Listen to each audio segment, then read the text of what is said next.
It is disturbing. It is surprising, but in some ways it's not, because if you think about it, I mean, the very people that could make important changes to going after these tax havens are the ones that are benefiting from it. So we see that most of these tax havens are located in advanced economies or some of the richest countries or territories in the world, like some of the British territories, like the Cayman Islands, the British Virgin Islands, and Bermuda, or the US, Switzerland, and Luxembourg. And so we have a real problem here that hasn't been tackled.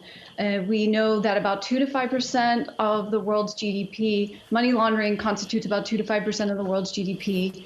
And that comes to about 2 trillion, and about 10% of the global GDP is held offshore. Now, if we look at just individuals have about 8.7 trillion in tax haven, and that's about 8% of the world's financial wealth. And we know that this is really just a situation that's benefiting rich and rich countries, and it is coming at the expense of developing countries. And we see the problem is their own presidents and leaders were implicated in this, like the president of Kenya or Gabon or Ukraine or Ecuador. And so, again, this all leads to greater levels of inequality, and we know there's not a huge incentive to truly tackle this. Yeah. I mean, there's two sides to this coin. It also exposes weaknesses in the governance and institutions of many of those nations that allow for corruption and for, state capture. That's true. I mean, a lot of these countries where this is taking place have weak regulatory institutions, don't have the rule of law applied evenly, or just have some of these tax loopholes. And when there have been efforts to tackle these loopholes, we see it really is a race to the bottom. A new regime will come into place, some other sort of secret initiative will come into place, and other countries follow suit. And so there hasn't been really a concerted effort to get around this. Now, this is why we have countries in the UN, about 130 countries that constitute the G77, that have been advocating for a global tax body. This would be necessary in order to regulate this a little bit better and to get around the fact that so many countries have different rules and laws, and implementation is often uneven. Yeah. What chance does that kind of reform have, though?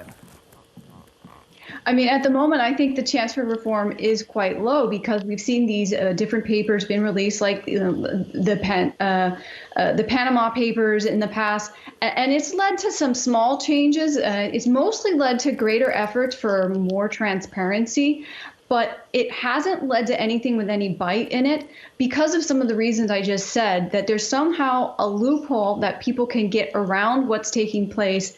And then there's copycats that happen, so that the money can always go to the easiest tax haven for richer people and richer corporations. Yeah.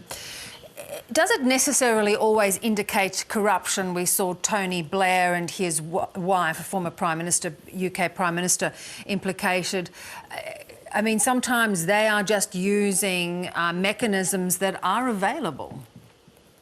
Right. No, it's not all cases of corruption. Some of it is just people are able to find the right financial advisor that knows what the rules are and what the loopholes are. But the problem is this, again, only benefits the ultra rich, and it comes at the expense of taxpayers. And the average taxpayer is paying their taxes. They don't know what these rules are or what these loopholes are. And instead, the super rich are able to avoid this legally. And I find that actually more problematic in some ways than those that are going around the rules, that we still have rules and laws in place that are this easy to get around. Yeah.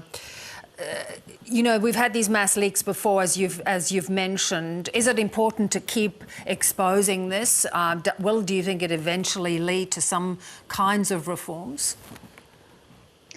Well, I think the most important thing is that we do continue to have whistleblowers and expose this, even though at the moment it may seem like it's hopeless, because we've had these types of things blown out into the open and not a lot of movement has happened. But we are seeing more push for a global corporate tax rate. We saw that with the last G7.